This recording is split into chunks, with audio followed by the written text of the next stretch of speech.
to today's edition of our webinar on emerging topics in biomolecular magnetic resonance, which is supported by ICMRBS and Euromar.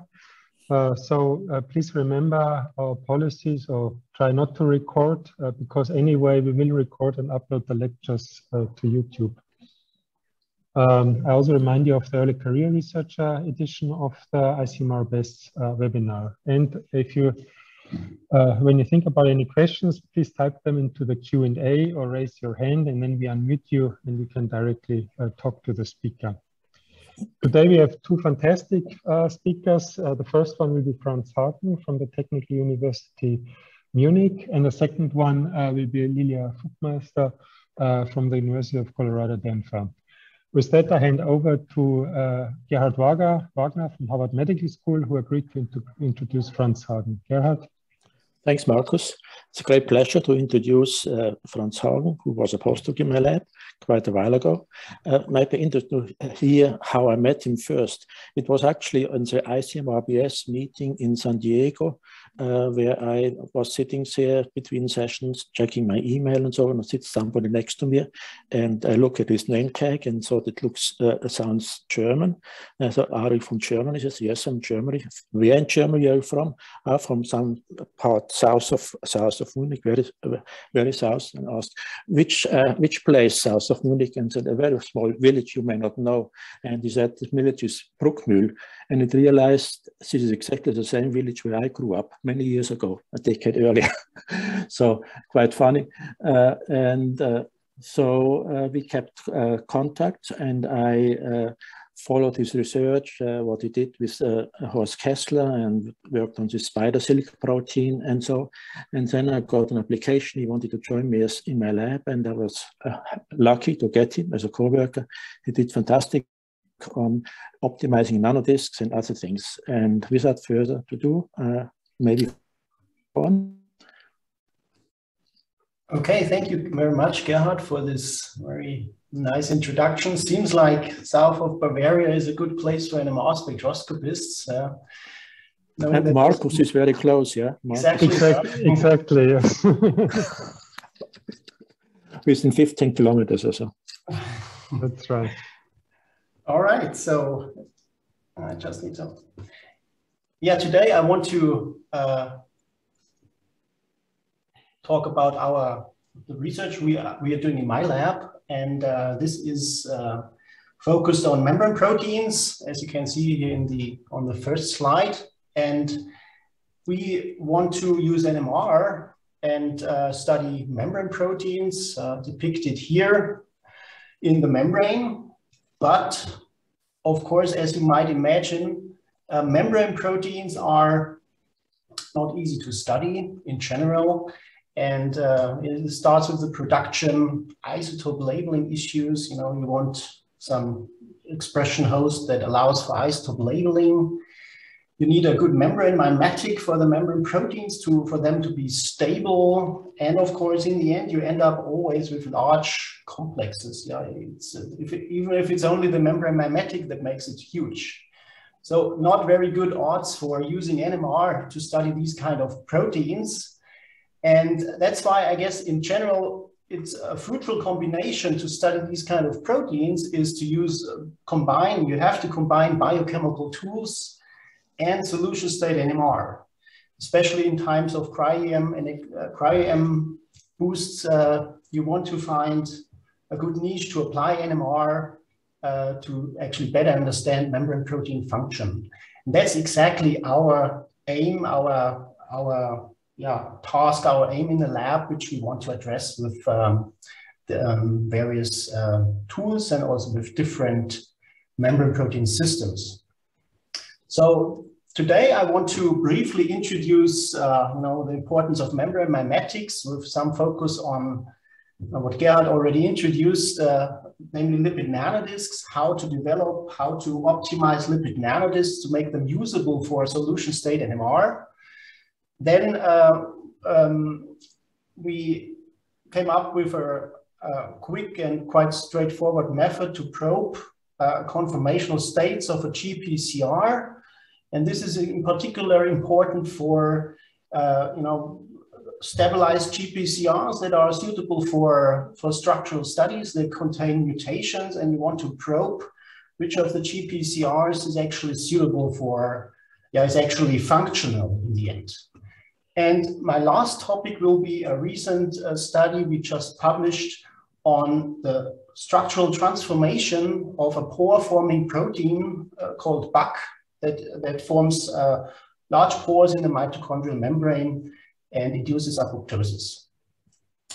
So there are a bunch of membrane mimetics available nowadays, and the easiest one is, of course, detergent micelles. There are a lot of different detergent types, so it requires a lot of optimization to find a good detergent, also for structural studies. And then it goes from the non-native to the more native side, even though there are also very mild detergents available that can be screened, of course. However, you want to be more lipid-like for, realistic, for structural and also functional studies of membrane proteins. And that's why, bicelles came into play, which is a mixture between detergent and lipids. And this kind of provides a planar lipid bilayer. Then amphipathic polymers that solubilize proteins, membrane proteins, have been introduced, called amphipoles. And nanodiscs, where we have also planar lipid bilayer, but no detergent. And of course, one can go to what we do a lot for assays, go to liposomes or large bilayer systems. That is most realistic, but also quite too large for solution state NMR experiments. So focusing on nanodiscs, so we want to mimic the native lipid bilayer membrane, and there are different nanodisc systems available that have been developed over many years, starting from DNA, scaffolded nanodiscs and peptide nanodiscs, where a lot of different peptides cover the hydrophobic rim of the bilayer. There are supposine nanodiscs. It's also a lipid binding protein that can cover the hydrophobic rim. Polymers are quite popular.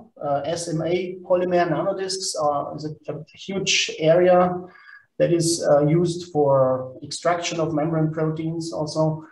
And MSP nanodiscs, which we are focusing on mostly. And why are we focusing on MSP nanodiscs? And this, as Gerhard introduced, originated in Gerhard's lab at Harvard 10 years ago, I would say. The idea that this apolipoprotein variants that is known to bind lipids, or a truncated version called MSP, an expression termed by Steve Sliger in this paper.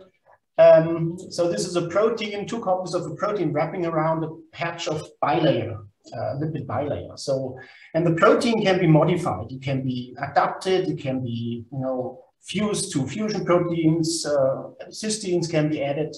So it's actually a nice playground for protein engineering. And back then, I did in Gerhard lab, I truncated this belt protein. Subsequently, larger chunks have been removed.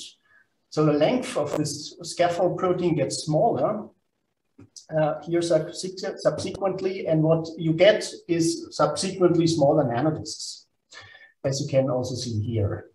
And this is, of course, very nice for solution state NMR, because if you have a medium-sized membrane protein or even just a transmembrane helix, you don't want to have a huge nanodisc, because most of the nanodisc is empty anyway. So you want to be able to adapt the size of the nanodisc to the inserted membrane protein. And this resulted in the first membrane protein structure in nanodiscs using NMR in 2013. And more recently, Mahmoud Nasr in Gerhard's lab used sortase enzyme to actually ligate or circularize the scaffold protein. And in my lab, Jonas Mieling used the split intein strategy to get circularized MSP, to get even nanodiscs of higher homogeneity and stability. This is actually a very nice tool to make the system even more stable and better suited for all kinds of structural studies. And this, mostly driven by Gerhard's recent paper, was done with on a complex between a GPCR and a heterotrimeric G protein using cryo-EM. And you can see the GPCR, and around here in gray is the lipid nanodisk, you know, kind of what you expect from a lipid nanodisk. The shape is kind of typical, and the size can also be, you know, calculated from the used MSP protein. And the complex could also be resolved here and at a 4.1 angstrom resolution. And the good thing about this nanodisk technology working in a lipid environment instead of detergents is that the complex is even stable without, you know, adding nanobodies that are often used to stabilize complexes between these huge signaling proteins. But this is a very nice tool, and we work in a native environment. That's the good thing about the nanodisk technology. And for this structure, we used our favorite neurotensin receptor called neurotensin receptor, and it's a stabilized version of this receptor developed by Andreas Plückton in Zurich. And you know, otherwise, without stabilization from directed evolution, there are also other methods. The stability in the production yield is too low to use it for NMR. So that's the big problem with GPCRs. And of course, we also would like to label, and so we want to use this in E. coli. And with Andreas Plückton's approach, this works very well. However, the more evolution takes place, there are many rounds of evolutions, accumulating mutations. The functionality of the receptor also does change. So with wild-type neurotensin receptor, we see this activation profile. Readout is here G protein activation, GTP exchange on the G protein stimulated by the GPCR. In the non-ligated form of the GPCR, nothing takes place. Neurotensin peptide stimulates exchange, it's an agonist.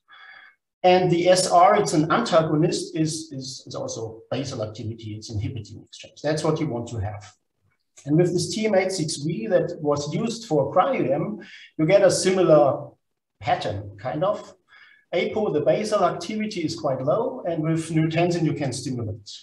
However, if you add more mutations, like resulting in this variant here, HDGH4, it's super active because the selection for directed evolution is done with an agonist. So there's more mutations and much higher activity here. And the BM here stands for back mutation. It's just restoring a really essential amino acid in the protein. Otherwise, it would not couple to a G protein. And without this back mutation, the activity is also very low. And we thought about, okay, this is a G protein activation assay. Why not just use NMR to probe the conformational state of this GPCR? So we used kind of a well-known approach to use this reagent MMTS, which introduces carbon-labeled methyl groups at the sites of accessible cysteines. And for GPCR, this helix 6 is known to actually change its conformation upon activation. So we placed the cysteine here at the end of this helix. And this position was also used for fluorine labeling by Wüttrich and Prosser labs, for instance, some time ago. So we attached a carbon-labeled methyl groups to the accessible cysteines that are labeled here. And then you get really nicely resolved spectra, carbon HMQC spectra. And so it is easy to just compare the spectra and the peak position and the intensity in the antagonist versus the agonist bound state. And with this inactive variant that is shown here in green, there's no change. Basically, it's always inactive. We back mutate, there are huge changes with this highly active one. And this less evolved one, less active one, which is still switching here shown in red, the changes are not as much pronounced. And we can quantify this to make a long story short, and we can quantify the peak intensity of the inactive conformations that are mostly populated in the antagonist bound state. and the active populations that are mostly populated or increased in the agonist bound state.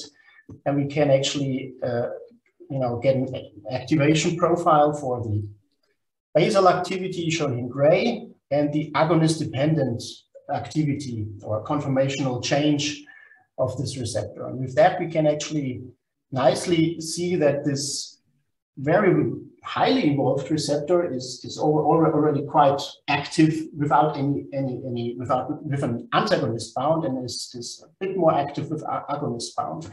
The one used for cryo-EM has a low basal activity and can be activated. And we can play around and back mutate residues in this receptor and look for the conformational profile of this receptor using these 2D experiments. And what we want is a receptor, something like this, with a low basal activity that can be activated. This is a nice NMR method to actually screen for good protein constructs and variants that can be, where functionality can be restored by only a few mutations, but still retaining the high yield that is used or needed for NMR. And that's actually a nice method to bring the activity back. All right, so in the lab, we are very much interested in investigating BCL2 proteins. It's a second very big topic. And these proteins are very complicated. They are tail-anchored proteins, which means they have a transmembrane helix and a soluble domain that is located outside the membrane at the mitochondrial outer membrane. And there are these pore-forming members, Bucks and Buck, here shown in light blue, and they form pores. And their pore-forming activity is inhibited by the anti-apoptotic BCL2 proteins such as BCL-XL. And the third player are the BH3-only proteins. They inhibit the anti-apoptotic activity of these guys and also stimulate the pro-apoptotic pore-forming activity of the pore-forming proteins. And the ratio, the concentration ratio between these three components, there are many members for each class actually, determines whether there is pore formation and cell death. And these tail-anchored BCL2 proteins are relatively sensitive to detergents, especially the soluble domain is sensitive to detergents. And that's why Kolio Rajchev in my lab, he came up with a nice method to produce these kind of tail-anchored proteins where we insert the transmembrane helix into a nanodisc using detergents. Doesn't really harm. We remove detergent, are detergent-free.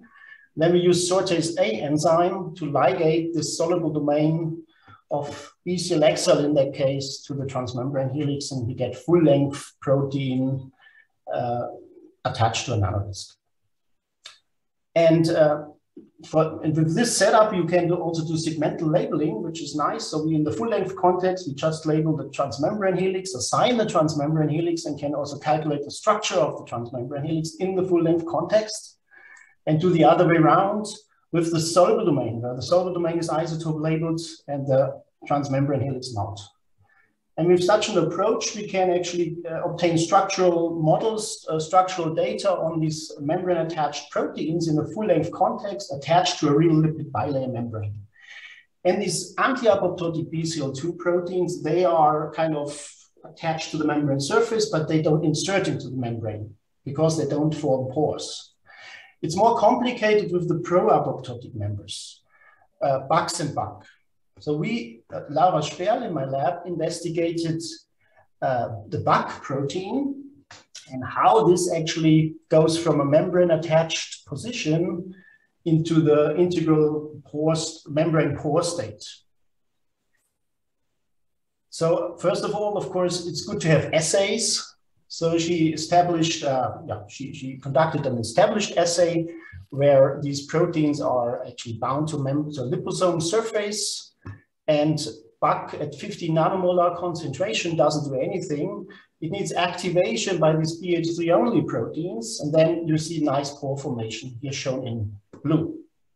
However, if the anti-apoptotic member comes into play, like BCL-XL, pore formation is inhibited, which is actually how the system should work.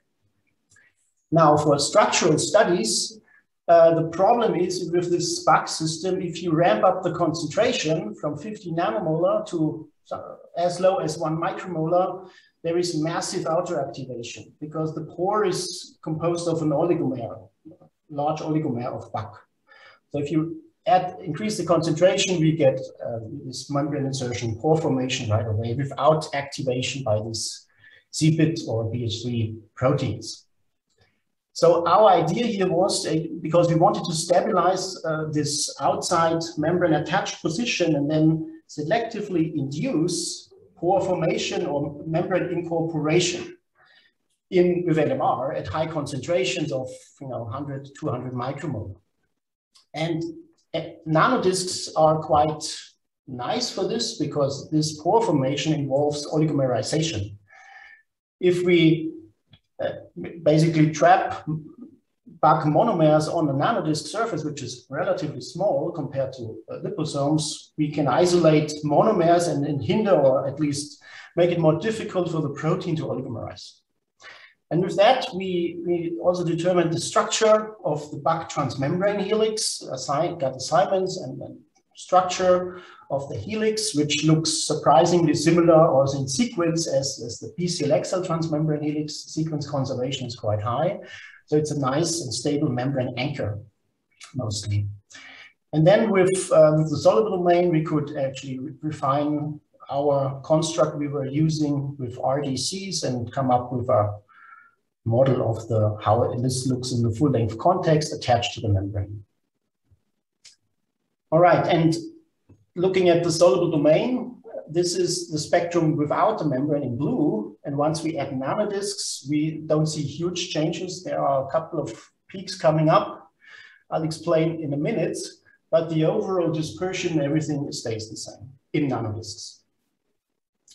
And this is also confirmed by HD hydrogen deuterium mass spec, exchange mass spec we are using in the lab quite a bit.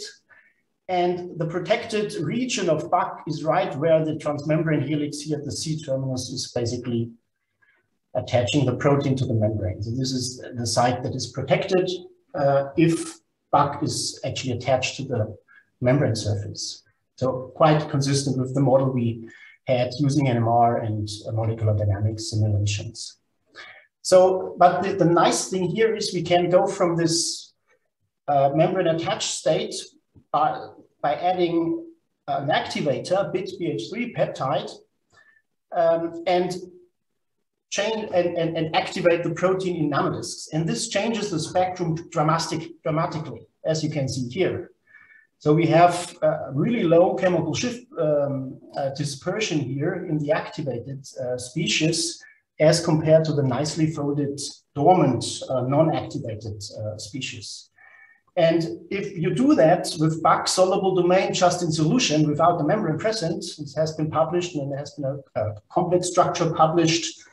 There's no big minor changes, but no unfolding, no major conformational change. So it requires a membrane surface. And we went on, or Laura went on to actually to measure dynamics of the two different forms. The dormant one, the one that is attached to the membrane surface, is relatively rigid as judged by heteronuclear NOE experiments. And the active one shown in green here shows very low negative heteronuclear NOE values, which is indicative of a very flexible region. So this alpha helix 1 is transformed from a rigid part of the folded protein to a very flexible tail here. And this goes until residue 70. And of interest, in between, we have a drop in flexibility, so it's more rigid here. And this is most likely due to binding to the lipid surface of this area here in the middle, and the rest is very flexible. And here again, and one has to say that the rest of this protein here, the other helixes are not visible in this form. So they integrate into the membrane and we don't see signals for this part using NMR. And this is backed up by also a hydrogen deuterium mass spec, exchange mass spec, where we also see huge change in amide proton exchange here in helix 1 that is unfolding here, as shown by NMR. And the tail here, this is flexible. It becomes very flexible. And the rest of the protein, shown here in blue, is most likely incorporating into the membrane. It forms a pore, basically, and is protected. It's more protected than in the soluble form. So this indicates that this helical part here detaches from the core of the protein and becomes unfolded. And this might be facilitated by binding to the lipid surface. And of particular interest is actually this region of the protein, the so-called BH3 region of Bach. And there is a structure done by Michael Sattler more than 20 years ago, where this helix was on the complex structure between this Bach BH3 helix and BCLXL. And the hydrophobic amino acids that are basically mostly contributing to binding are covered in the folded structure of Bach. So they're not accessible for binding. So this structural transformation, this partial unfolding, needs to take place to actually expose the hydrophobic side chains here to actually, for BCXL to bind Bach and inhibit pore formation. This does not work without unfolding because it's covered. And there's also a huge difference. This kind of unfolding doesn't seem to be a factor, I mean, judged by the function also with anti-apoptotic BCL2 proteins that are not forming pores. And this we try to answer with protein folding experiments where we see a high stability and one unfolding transition for anti-apoptotic BCLXL using CD and fluorescence experiments. And for Bach, which is partially unfolding or needs to partially unfold, we see an intermediate state. So there is an intermediate state populated, and then at a similar chemical denaturant concentration, it fully unfolds. So here we have an intermediate because this step is basically this detached state of the protein where the helix 1 is gone, is probably representing this intermediate, and here it's fully unfolding. And this doesn't happen with anti-apoptotic BCLXL. Okay, so this led not us, but people who wrote a highlight on our paper in EMBO journal this year to actually sketch this nice model. So these pore-forming BCL2 proteins, they need activation by BH3 activator proteins and peptides. They bind in a binding groove, and then the N-terminal part of the protein detaches from the core and interacts with the membrane surface here. And this is basically the trigger, because then you have, oligomerization can take place at this stage. So there's large oligomers are forming, and eventually there's a pore formed in this state that is large enough for cytochrome C to go through the membrane. This then induces apoptosis. So this model is also confirmed by a back-to-back paper that has been published in EMBO journal, and it's an accepted model that this N-terminal helix is the trigger for final pore formation. All right, so let me summarize what I told you today. So I was talking about lipid nanodiscs and the technology, and which is very nice to actually study structure and function in an almost native membrane lipid environment, which, especially if it comes to systems which require a lipid surface and don't tolerate detergents or other harsh membrane mimetics. And then we used, I showed you this approach to probe the conformational states of a GPCR, especially for GPCRs that have been modified, have been mutated or stabilized, that are widely used for NMR, but also other structural methods. And we use MMTS carbon labeling to actually probe the conformational states, and also this gives us the opportunity to optimize the sequence or back mutate to make those proteins functional again. And at the end, I showed you that the unfolding of the first alpha helix in pro-apoptotic Bach is a prerequisite for membrane pore formation. And this is also required for the interaction with anti-apoptotic BCL2 proteins to take place.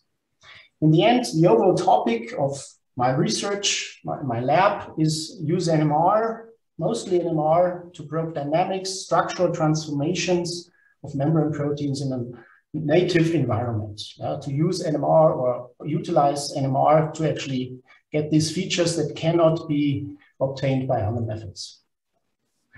All right, last but not least, I would like to thank my co-workers, mostly Laura Sperl, who was in charge of the Bach experiments, Umut Günzel, who made all these nice pictures with membranes and illustrations, Inguna for the GPCR MMTS project, and Kolio for the sortase ligation to make segmentally labeled BCL-XL. And those are our collaborators and funding. And last but not least, I want to thank you very much for your attention. Thank you, Franz. And certainly there will be questions. Any questions? Please raise your hand or write this in the question and answer. There's a question, Hamed Khushrapur. Nice talk, Franz. How does Bach's fit in the model you showed? Yeah, Bach's is, can exist in a soluble form because the transmembrane helix can float back to the soluble domain. And that's why it's also found in a soluble form, not permanently attached to the membrane. So here the same thing actually takes place. There, these activator BH3 proteins or peptides come in, they displace the helix, and then you get membrane attachment and activation at the same time. With Bach, it's a bit more specific. It's already at the membrane, and then you activate it at the membrane. With Bach's, it's both, membrane location, membrane attachment, and activation at the same time. But in principle, the mechanism that is, discussed or is how they form pores should be highly conserved. There's a question by Andy Bird. Beautiful work, Franz. Where are all the structures in the MSP DH5, or were all the structures in the MSP DH5?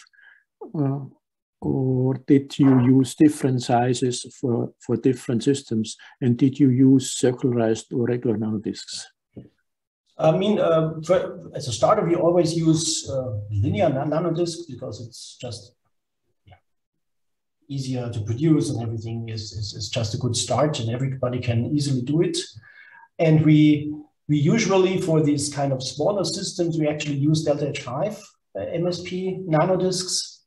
But for larger proteins, I did not show here, we also go to larger sizes. At some point you cannot do much about, with high resolution work, but MSP1D1, the 10 nanometer nanodiscs are certainly so good enough for also structural work. But our default for NMR is delta H5, which forms 8 nanometers. There's a question by Pascal Demange. Do you want to ask it yourself? As I read it, nice talk. Which detergent did you use for membrane protein solubilization in case of mitochondrial protein?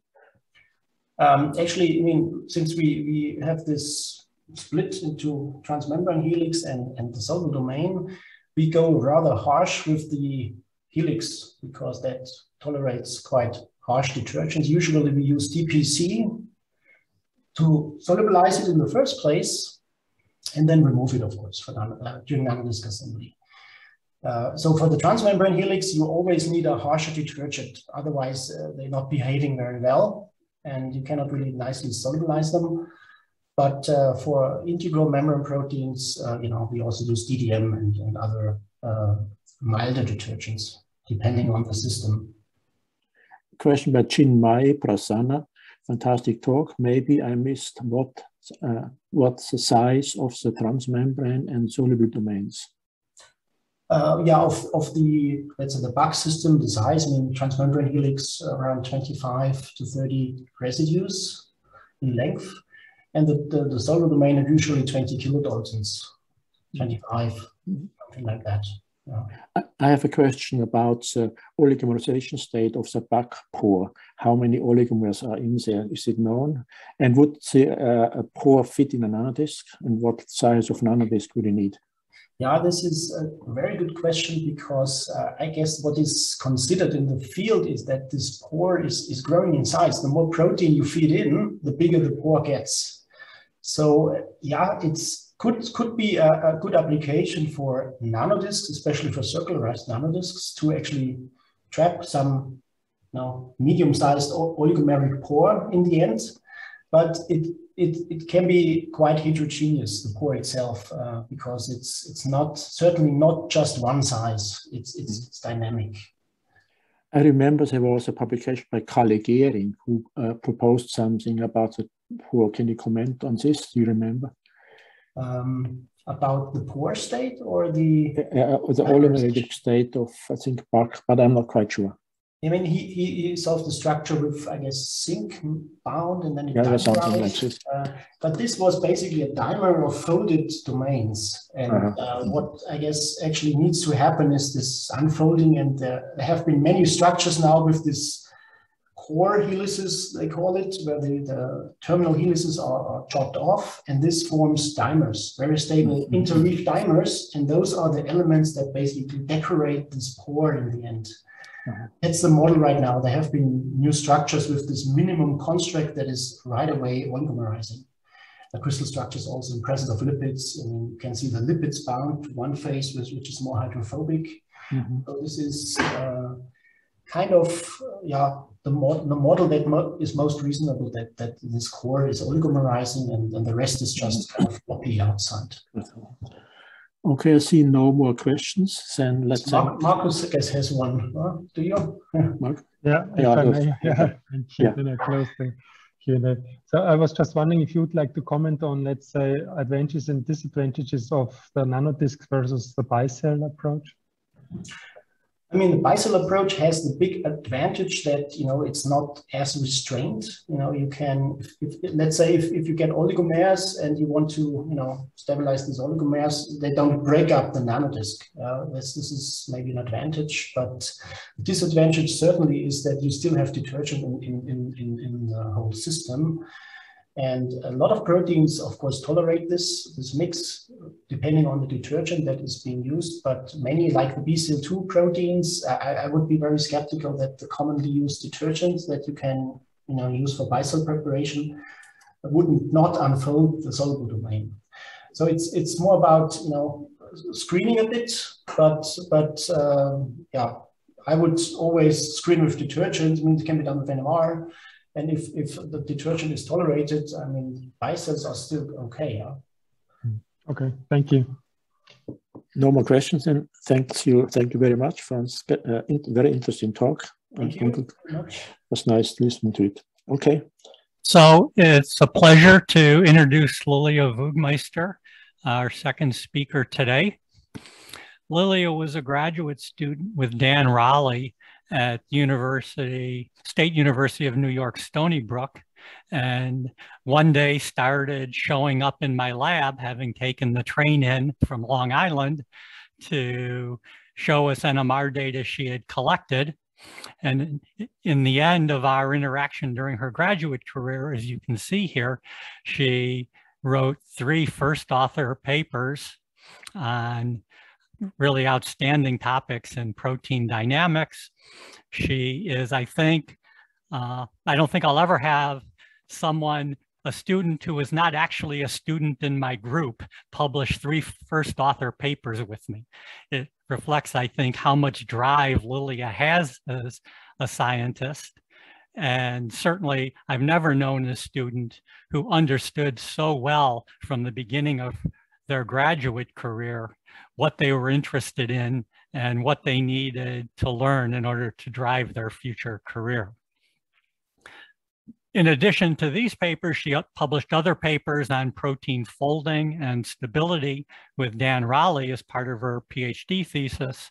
Oh, I should point out, you might notice the other accomplishment that I think will never happen again is the paper in the upper right corner is a paper with Liliya, Dan, myself, and Liliya's father, Boris Vugmeyster.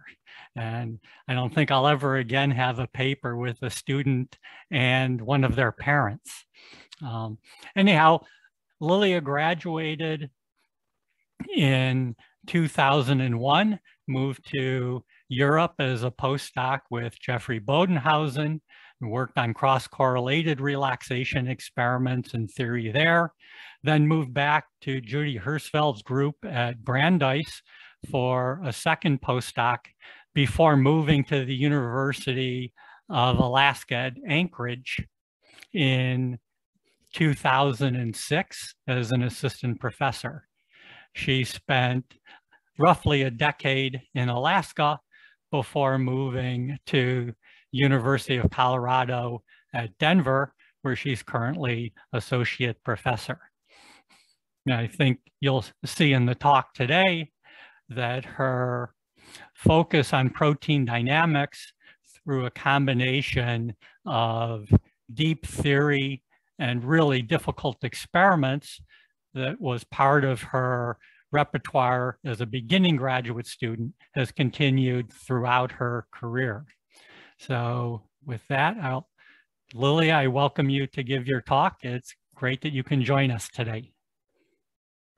Thank you so much, Art, for these kind introductions. I'm very honored to speak at this series. Thank you for inviting me here. Let me try to share my screen. So before dwelling into solid state deuterium NMR, I just briefly wanted to mention other areas that are going on in my lab. In particular, the effect of deuteration itself on the protein stability and dynamics. That's kind of a not very well studied topic, and we use cross-correlated relaxation to address it. And in addition, we'll look at water dynamics in Antarctic soil samples. And this is my way of saying that I'm involved in Mars research, life on Mars research, because Antarctic is a playground of Mars. So what is so special about deuterium? Deuterium is a spin-1 quadrupolar nuclei. So the quadrupolar interaction is the main one with a tensor magnitude about 150 to 200 kilohertz. So at least 1 to 2 orders of magnitude larger than what's usually seen for spin-1/2 biological nuclei. So to a first approximation, we can neglect dipolar term and deal with essentially a single particle system, which is convenient to some extent from theoretical perspective. So the gamma of the deuterium is 1/6 of the proton. And as always in NMR, when we have a different frequency, then we can probe slightly different timescale windows. And because the tensor magnitude is so large, we also sometimes are able to probe the dynamics a bit more in a bit more sensitive way. Traditionally, deuterium solid-state NMR for side chain dynamics is done under static conditions, and for biological samples to introduce site specificity requires introduction of single site labeling. So we usually employ these patterns that I indicated to introduce selective deuterium labels on the amino acids. And the simplest experiment to probe slow timescale motions is, as always, just a line shape analysis, which in this case probes motions on the quadrupolar coupling scale magnitude. And for faster motions, again, as in other spin-1/2 nuclei, we use lab frame techniques. However, for deuterium, we can do Zeeman or quadrupolar order lab frame relaxation. So more recent adaptations, we've tried to adapt rotating frame relaxation, time domain QCPMG, quadrupolar test, and quadrupolar order rotating frame relaxation for studies of dynamics to get a bit more quantitative assessment of conformational exchange processes. Liliya, do you want me to change to my display and see how that works? Yeah, let's try. Thank you. Okay, so unshare your screen. I will share my screen.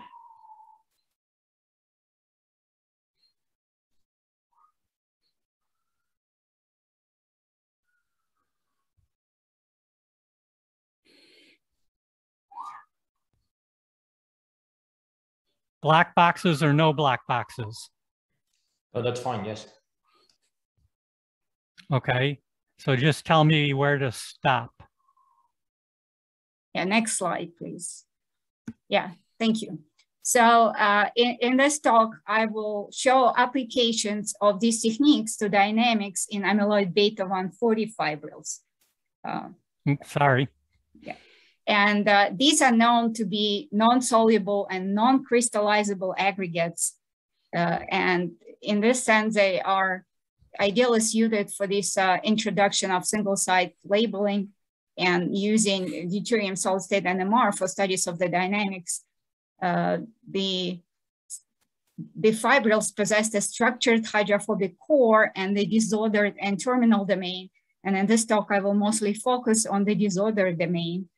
The fibrils are known to be very difficult to make in clean polymorphs, and in general, the techniques are pretty difficult.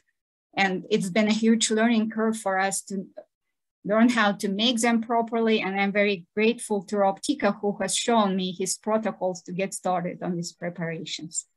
So we characterize the morphologies by transmission electron microscopy. And in addition to the wild type fibrils, we have looked at mutations and post-translational modifications. So there are several modifications in the beta band region of the fibrils that are known to be responsible for an early onset of Alzheimer's disease. So in general, the fibrils are implicated in Alzheimer's disease to a certain extent. There is an interaction between a number of proteins in the cells, but amyloid fibrils have been kind of a hallmarks of the brain imaging. However, it's not clear whether the fibrils themselves are responsible for the disease or just the accumulations of this plaque. And my view on this is that there is probably some kind of equilibrium between different species, the fibrils and oligomers, and everything is in there that can contribute to the disease. But of course, it just depends on the stage of the disease and where the interventions can occur.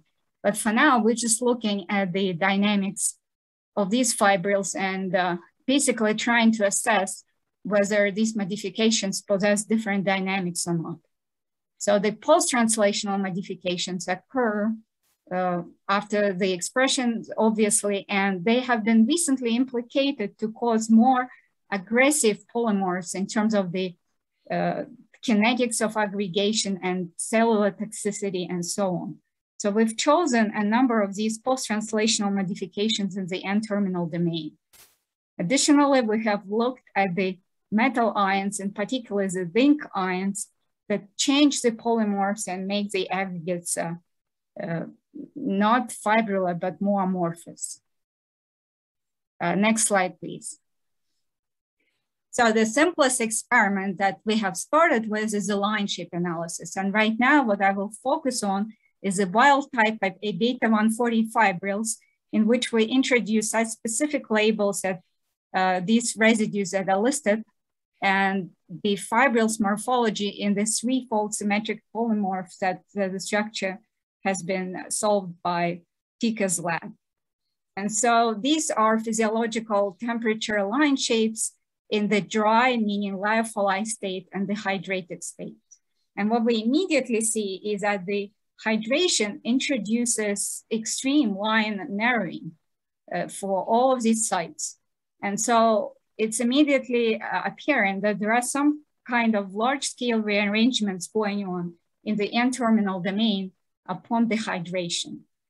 And the hydration, they are not soluble, so the hydration is about 100 to 200% water introduction by weight of the protein.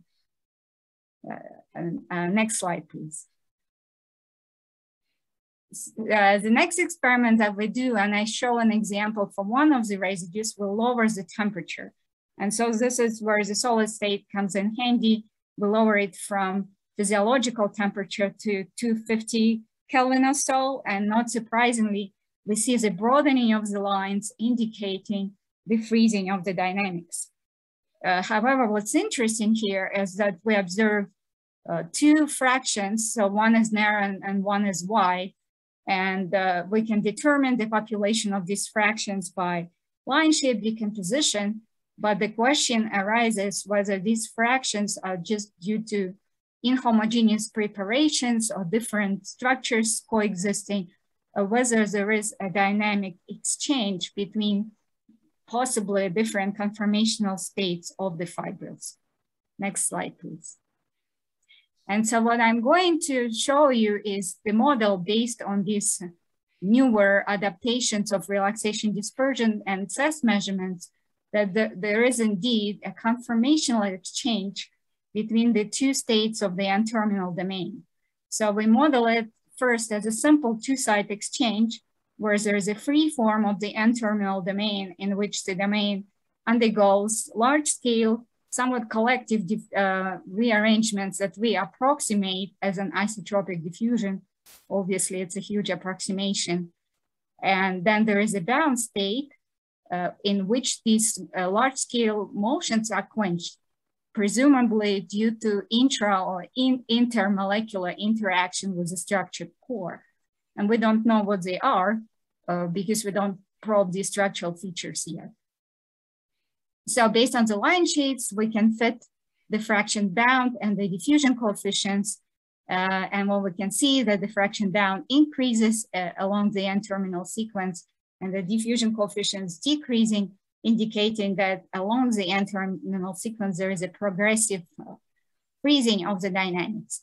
And this is consistent with the structural studies of this protein. So the structure was actually solved from residue G9, only a position number 9. And the first 8 residues were disordered enough not to show up consistently in the spectrum. Next slide, please. So then we apply these fancier relaxation dispersion measurements first under static conditions. So rotating frame R1 row, time domain QCPMG, quadrupolar CESS, and quadrupolar order T1 row. I don't have the time to go into these methods. Most of them are standard, and we have to adapt them in such a way to control the amount of heat throughout all of the experiments, to control and to figure out how much RF heating the samples can take so the fibrils still stay hydrated and the temperature is strictly maintained across relaxation dispersion and CESS. As we know, it's very important to control. Next step, please. Next slide, yeah. So the key comparison of these techniques, so that they all can probe not only the changes in the quadrupolar coupling constant in the sites, in the conformational sites, but also anisotropic rearrangements of the tensor.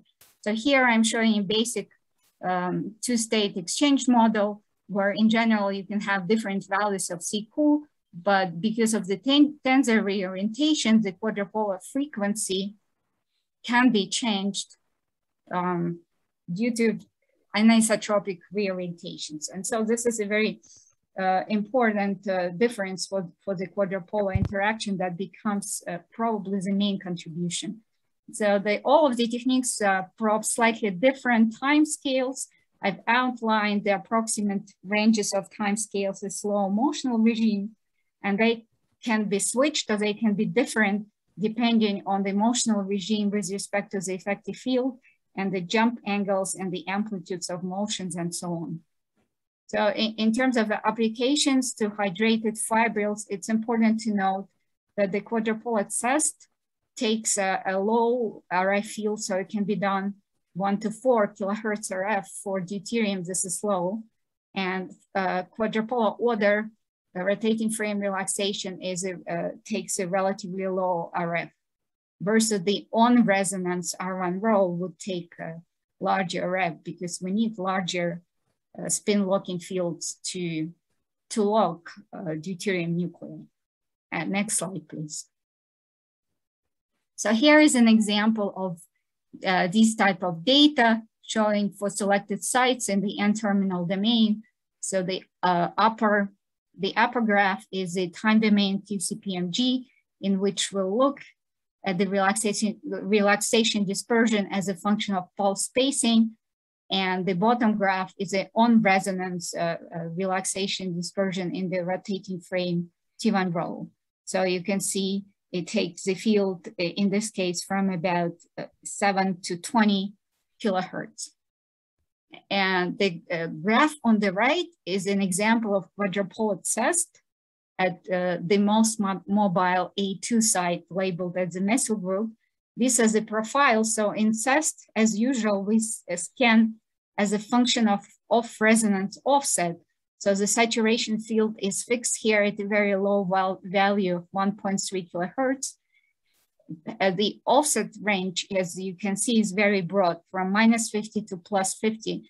And this is because we have to cover the width of the powder pattern of the most rigid form. So in the bound state, we have a wide powder pattern, and we have to scan along the entire length of the offsets to get an accurate measurement of the exchange.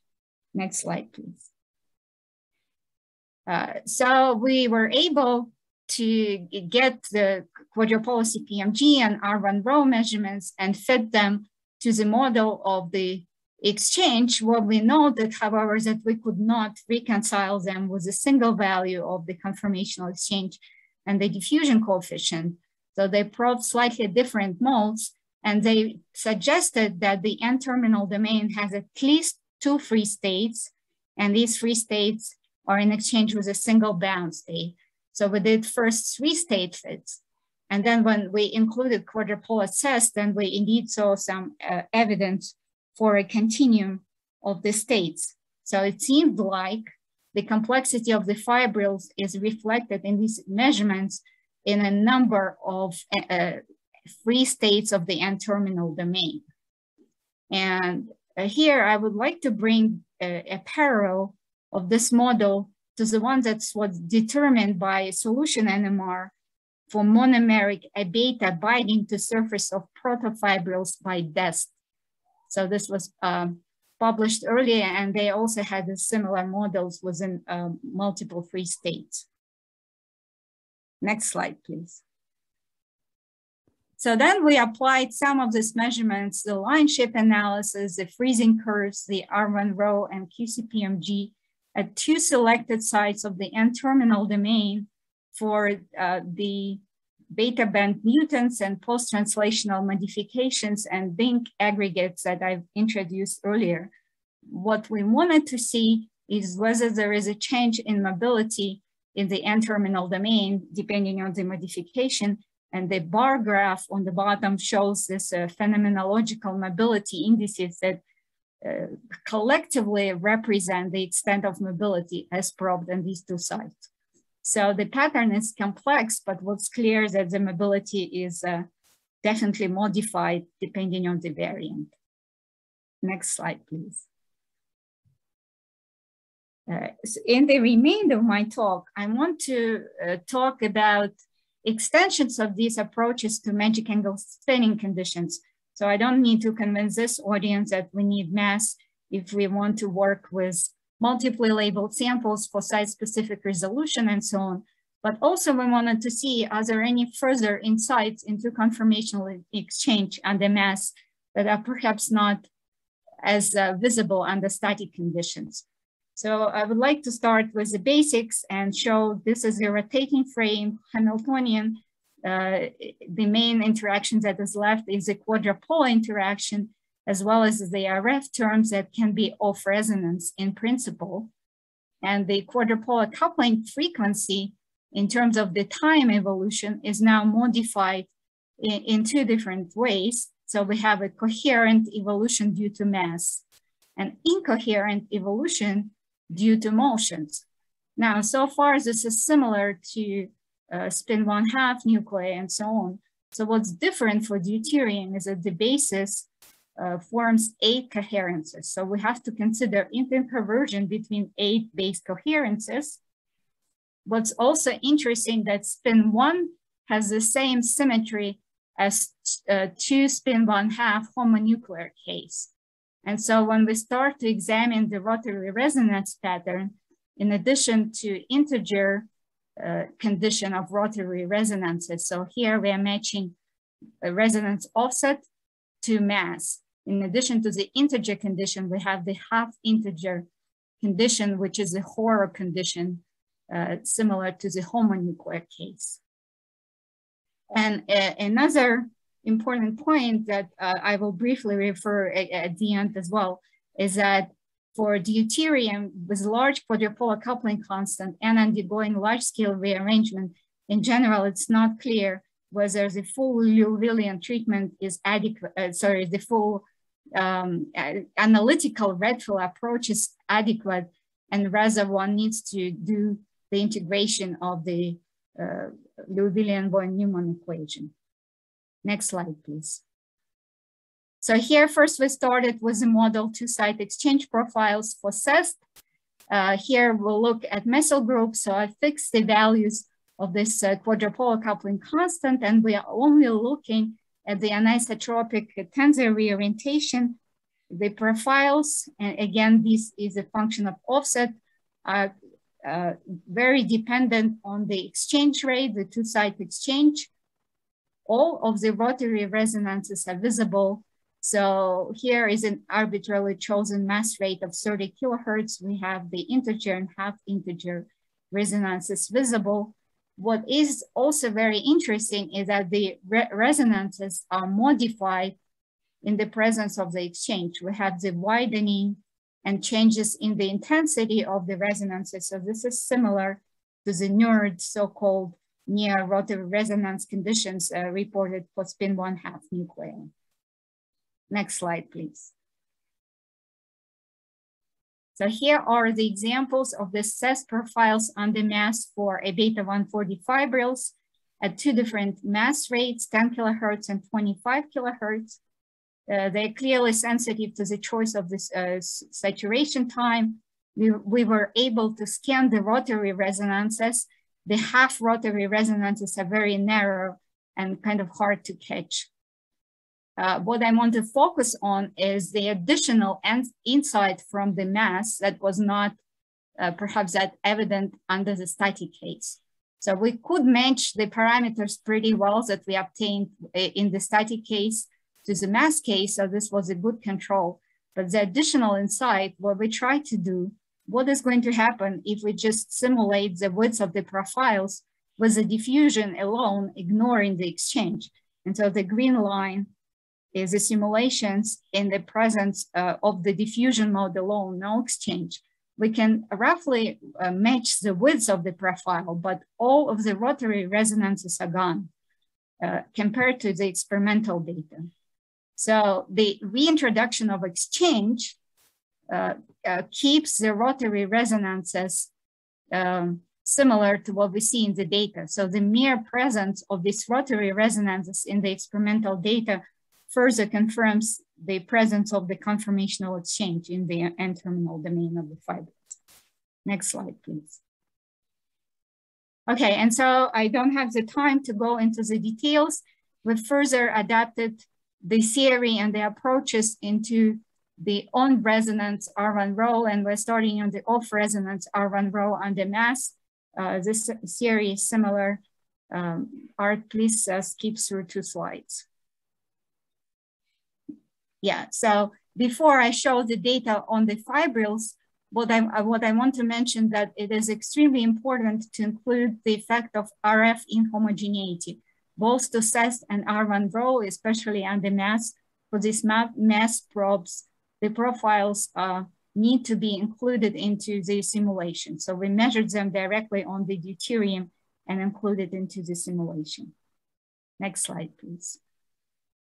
So finally, here is the data on the fibrils that we recently collected at 8 kilohertz mass. The line is a simulation, the dots as the experiment, we can match the parameters in line with the static data. What I want to focus in the last few seconds of the talk is the amount of modeling that goes into it. So again, I mentioned that we need to integrate the Liouville von Neumann equation in general for the large scale fluctuations. We cannot use a Redfield-based approach, at least in general, and this is something that we're working on to see where we stand. We need to include 8 base coherences. The model matrix is about 200 exchanging sites for the diffusion. We have to include direct homogeneity and the crystallites. So this is a huge computational effort, and it limits the grid search that we can do with the parameters. So we will need to work on optimizing our computational approaches if we want to fit new systems and determine the parameters. So with that, I will go to the acknowledgement slides. Please skip through the next one. I'm lucky to have really good undergrad students and master students in my lab. I work at a primarily undergraduate department.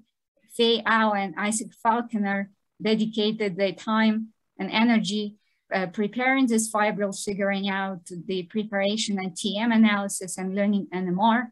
Dmitry Ostrovsky from the math department is the computational lead on all the simulations. We collaborate with Wei Chiang from SUNY Binghamton on a beta aggregation and toxicity studies and structural studies, trying to give a bit more biology into all these dynamics results. And I really appreciate assistance with NMR measurements, Rishian Fu at MagLab and Alex Greenwood at College of William. Thank you all for your attention. Thank you, Liliya. So I'll invite everyone to add questions into the Q&A, which I will monitor. While people are putting their questions, I'll start. And I always appreciate the opportunity to display my ignorance of solid state NMR, but can you say anything about how the CEST experiment in solid state is similar or different than what I would think of as, a classical hole burning experiment? Yeah, so let's see if I can screen this.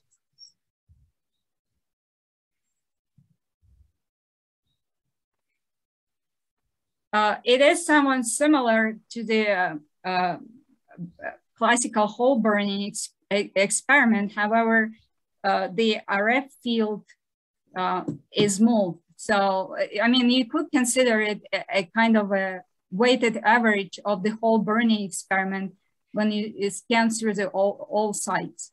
So we've actually first tried the hole burning experiment, not on the N-terminal domain, but on other proteins. And it's probing some different rearrangement. So it's, if you only burn the hole in one place, you would only look at the conformational exchange as seen through the window of certain powder crystallites.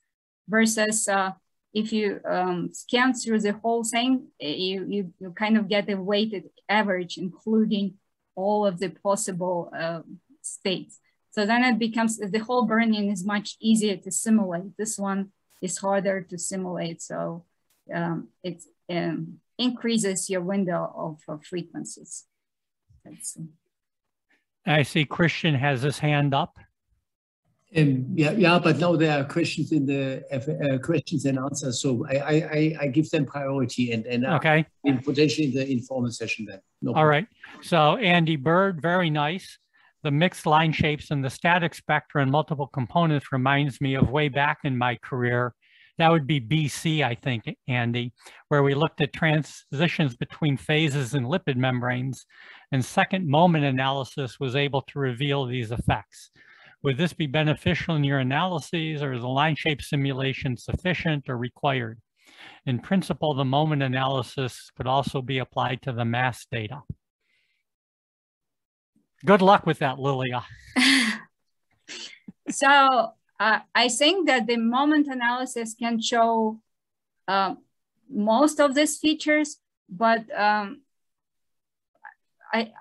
think it's more prone to imperfections in the experiment. So if we measure the line shapes directly, and if our model of the distributions includes this certain frequencies of the powder pattern, so this becomes the nuances of deuterium NMR. The powders are relatively broad, and so sometimes, and especially that becomes important for the static domains CPMG, when we do the pulse spacing, certain crystallites don't make it to the same extent. And I think the moments might miss some of these nuances. But a lot of these could be, I think a lot of these analysis could be transformed into the analysis of the moments. So as just a quick follow-up to that, Liliya, are the simulations being done with programs like Spin Evolution or Spinach, or are these all in-house programs that you're developing? So for the line shape measurements, we started with the Express program that was developed by Bob Wald's lab, but for the relaxation measurements, we had to develop new programs that integrate the full equation and include all base coherences. So yes, we are developing MATLAB-based new programs for this. Okay, a question from Mark. Help me wrap my head around the lengthening of T2 CPMG as the pulse spacing is increased. Yeah, thank you for this question. This is a great question, and we also spent some time figuring out what that means, because I even recall talking to Art during ENC and asking him why this could be reversed. And so we've done the analysis. Basically, we had to look at individual crystallites of the powder pattern that contribute differently, and the pulse spacing is limited. So it acts differently on different crystallites of the powder pattern. So there are two factors coming into play. The width of the powder pattern again, and different locking of these as a functions of the effective field, and just the windows that we probed. And then we digged into the literature, and we found simulations for N15 interactions that take into account an isotropic reorientation of the tensor during QCPMG. And for these cases, they've also shown that the relaxation dispersion is reversed, which was very puzzling coming from solution NMR perspective. Umit Akbi asked, thank you for the nice talk, Liliya.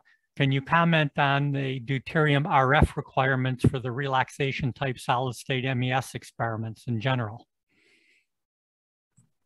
Yeah, so again, thank you for this question. I think for on resonance R1 row, we still will be limited by the locking that is required for the deuterium tensor. So here we were able to go to 20 kilohertz, which seems large, but for deuterium, it's a relatively low field.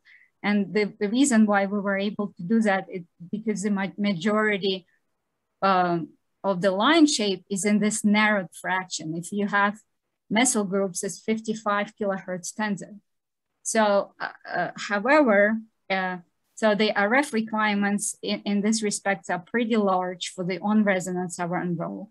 You can decrease it maybe to 10 kilohertz RF for off-resonance and push the scales, the time scales of the motions without introducing extra effects.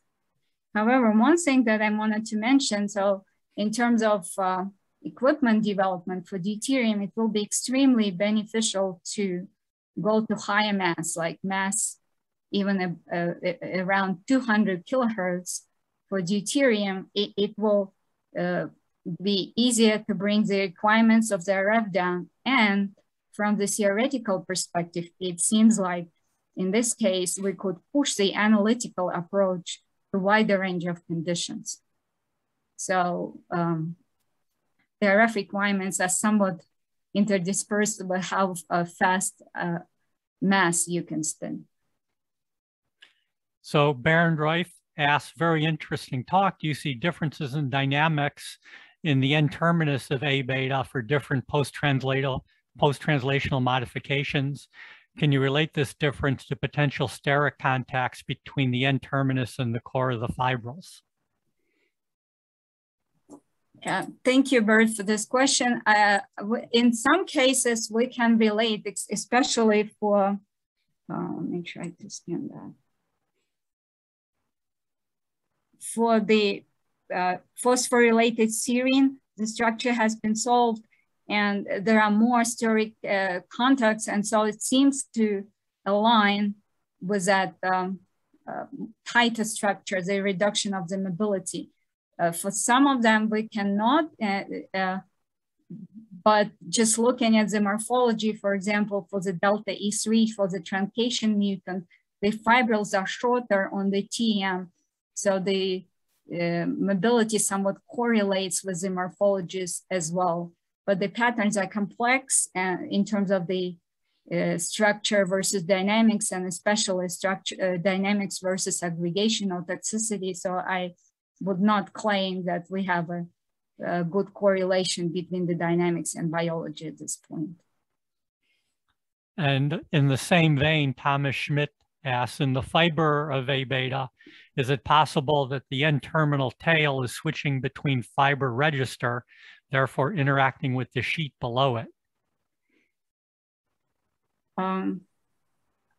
I would think that it is possible to have these transient interactions. And in fact, especially in the post-translationally modified this PS8 variant, in fact, this transient interaction might be what is causing this more aggressive states in terms of the aggregation. So it's possible, but it will require more structural work and maybe more consistent chemical shift analysis of the minor populations if this can be done for backbone sites. And it looks like we have one last question. Interesting talk. Thank you. The question, do you think about application of the deuteron spin alignment experiments, stimulated echoes that were advanced by Hans Spies et al.? Can they provide additional useful information on slow motions?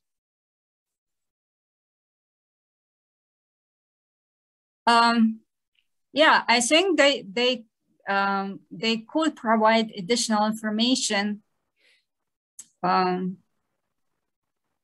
especially, you know, like if we can define this time scale window. So they will require further matching of the simulations and the experiment so that we can like further precise matching of this powder pattern crystallite contribution.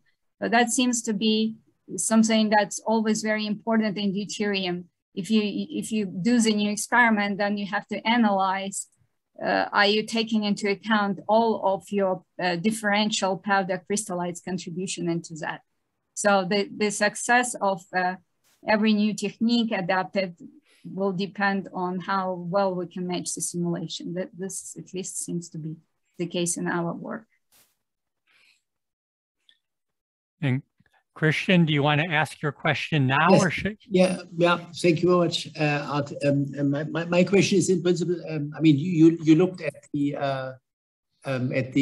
binding of the A beta to the fibrils, if I understood it correctly, with CEST, and that has been done in solution by Marius Chlor. And I was just wondering whether the kinetics that you find and the kinetics that he described, how they relate to each other. So this is, you're mentioning some of the parallels from the monomeric beta surface to the protofibrils by death. So yes, exactly.